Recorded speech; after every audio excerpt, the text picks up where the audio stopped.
Hi guys, आज की video में मैं बात करूंगा यूट्यूब किस लैंग्वेज में वीडियोस बनाने वाले यूट्यूबर्स को सबसे ज्यादा रुपए देता है, यानी कि सबसे ज्यादा रेवेन्यू किन यूट्यूबर्स का होता है, हिंदी बोलने वाले यूट्यूबर्स का या फिर इंग्लिश बोलने वाले यूट्यूबर्स का। इन दो लैंग्वेज का मैंने नाम क्यों लिया, इसका कारण ये है कि बहुत सारी लैंग्वेज तो है इंडिया में, लेकिन सबसे ज्यादा रेवेन्यू इन दो लैंग्वेज में जनरेट होता है, एक हिंदी एंड एक इंग्लिश।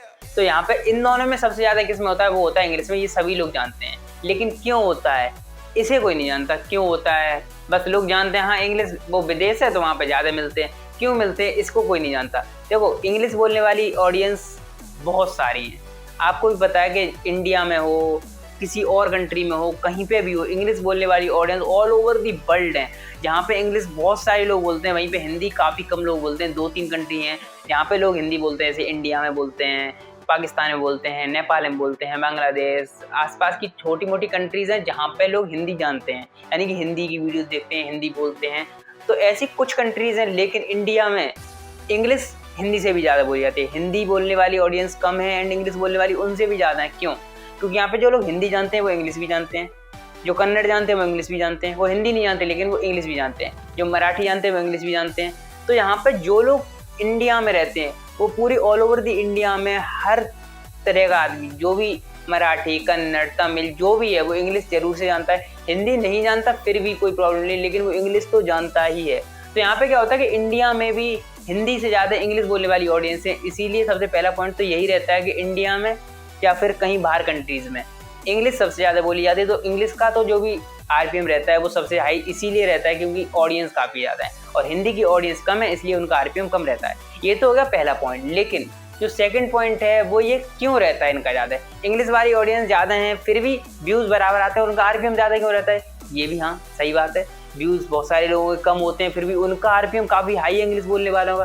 क्योंकि आपने सुना होगा उनके अगर 1000 व्यूज़ आते हो तो उनके कुछ $2-3 बन जाते हैं, वहीं पे हम लोगों के 10-10 हज़ार 20-20 हज़ार व्यूज़ आते हैं, वहाँ पे भी 1-1 $2-2 डॉलर मुश्किल से बनते हैं। एंड शॉर्ट्स पे तो ये समझ लो अगर मिलियंस में व्यूज़ आते हैं फिर भी $1-2 नहीं बनते, और वहीं पे वो लोग शॉर्ट्स पे मिलियंस में व्यूज़ ले आए तो उनके लाखों रुपए बन जाते हैं। हाँ ये बात तो आपको माननी पड़ेगी और ये बात है भी रियलिटी। लेकिन क्यों है इसका पीछे का किसी को नहीं पता, लेकिन मैं आज आपको बताऊंगा इसके पीछे का राज क्या है एंड इसके पीछे कारण क्या है कि इंग्लिश बोलने वाली ऑडियंस को रुपए ज़्यादा मिलते हैं। देखो, सबसे पहला एक पॉइंट ये है कि इंग्लिश बोलने वाली जो भी ऑडियंस होती है वो थोड़ी अच्छी फैमिली से बिलोंग करती है। ये बात आप भी माने, जैसे यूएस में जो लोग हैं वो इंग्लिश बोलते हैं तो वो लोग अच्छी फैमिली से ही, मतलब सारे लोग अच्छे ही हैं वहाँ पे सारे लोगों की प्रोडक्ट बाइंग कैपेसिटी अच्छी है, क्योंकि सभी लोगों की एनुअल इनकम अच्छी है, सभी लोगों की इनकम अच्छी है, तो वहाँ पे प्रोडक्ट बाइंग कैपेसिटी अच्छी है। वहीं पे बात है इंडिया में, क्योंकि हम लोग इंडिया में बैठे तो इंडिया के बारे में बात करेंगे। अब इंडिया में इंग्लिश बोलने वाली ऑडियंस आप भी जानते हैं सिर्फ एक रिच घर में, यानी कि एक मिडिल क्लास, अच्छी middle class, higher middle class जो फैमिलीज होती हैं उन्हीं में इंग्लिश बोली जाती है। जैसे मैं मिडिल क्लास फैमिली से हूँ, लोअर मिडिल क्लास नहीं, मतलब मिडिल क्लास फैमिली, तो मेरे घर में इंग्लिश का ऐसा कल्चर नहीं है कि मैं इंग्लिश बोलता हूँ, मेरे घर में इंग्लिश बोली नहीं, ऐसा नहीं है। मेरे मम्मी पापा इंग्लिश नहीं जानते, ऐसी बात है कि यहाँ पे इंग्लिश कम बोली जाती है, इतनी ज़्यादा है हम लोग सिर्फ समझ सकते हैं इंग्लिश, ज़्यादा एक्सेंट में बात नहीं कर सकते। तो यहाँ पे क्या रहता है कि इंग्लिश बोलने वाली ऑडियंस थोड़ी अच्छे घर से रहती है, तो उनका जो प्रोडक्ट बाइंग कैपेसिटी होती है वो इंडिया में भी काफ़ी अच्छी है। यानी कि यूट्यूब पे जो भी एड्स चलते हैं तो बहुत चांस रहते हैं कि जो इंग्लिश बोलने वाली ऑडियंस है वो उस प्रोडक्ट को बाई कर लेंगी। वहीं पे आते हैं सेकंड नंबर पे हिंदी बोलने वाली ऑडियंस। हिंदी बोलने वाली ऑडियंस है तो इंडिया में, लेकिन उसी इंडिया में हिंदी बोलने वाली ऑडियंस है जैसे गांव की तरफ हैं, जो लोग सिर्फ हिंदी जानते हैं, यानी कि वो सिर्फ हिंदी की वीडियोज़ ही देखते हैं, तो वो लोग गांव की तरफ रहते हैं एंड ऐसे एरियाज़ में रहते हैं जहाँ पे मतलब उनकी प्रोडक्ट बाइंग कैपेसिटी बहुत ज़्यादा नहीं है। जैसे मैं अपनी फैमिली को बताऊँ तो मैं कोई भी प्रोडक्ट देखते ही नहीं खरीद सकता। मैं मिडिल क्लास फैमिली से हूँ, लेकिन कोई भी प्रोडक्ट एकदम पसंद आ गया तो नहीं खरीदूंगा। वहीं पर जो अच्छी फैमिलीज होते हैं उन्हें पसंद भी आता है, बच्चों को पॉकेट मनी काफ़ी ज़्यादा मिलती है, तो वो बच्चे भी अपना प्रोडक्ट खरीद लेते हैं और अच्छी फैमिली से बिलोंग करते हैं तो उन्हें कोई प्रॉब्लम भी नहीं होती।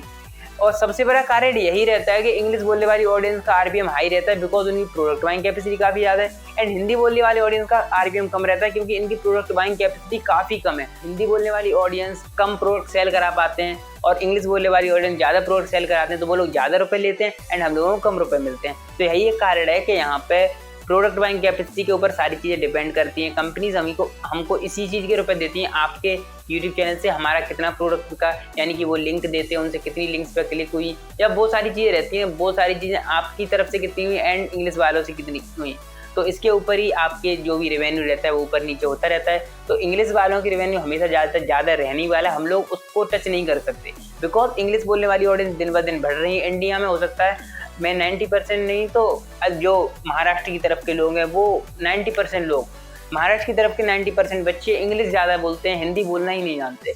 मतलब वो अपनी लैंग्वेज नहीं जानते, वो इंग्लिश ज़्यादा बोलते हैं। तो इंग्लिश की काफ़ी ज़्यादा वो बढ़ती जा रही है, तो यहाँ पे इंग्लिश की जो भी चीज़ें रहती है वो हाई रहने वाली हैं। तो आप भी जो भी अपनी वीडियोज़ बनाना चाहते हैं, अगर आपको इंग्लिश आती है, आपकी इंग्लिश एक्सेंट अच्छी है और आप इंडिया में भी रहते हैं, तो भी आपको एक यूएस की तरह ही रुपए मिलने वाले हैं। इंडिया में हो, कनाडा में हो, कहीं पे भी रहते हो, आप अगर इंग्लिश में वीडियोज़ बनाएंगे तो आपका आरपीएम बहुत हाई रहेगा, क्योंकि आपकी जो भी प्रोडक्ट बाइंग कैपेसिटी आपकी ऑडियंस की होगी वो काफ़ी हाई रहती है। तो यहाँ पे कंट्री वाइज कोई डिफरेंस नहीं होता, यहाँ पे होता है लैंग्वेज से डिफरेंस। लोगों को अभी तक लगता था कि यूएस के लोगों को ज़्यादा मिलता है, नहीं, यहाँ पे सिर्फ आपकी लैंग्वेज से आपको रुपए कम या फिर रुपए ज़्यादा मिलते हैं। तो वीडियो अच्छी लगी या फिर इन्फॉर्मेशन अच्छी लगी, प्लीज़ वीडियो को लाइक कर देना, चैनल पर सब्सक्राइब कर देना।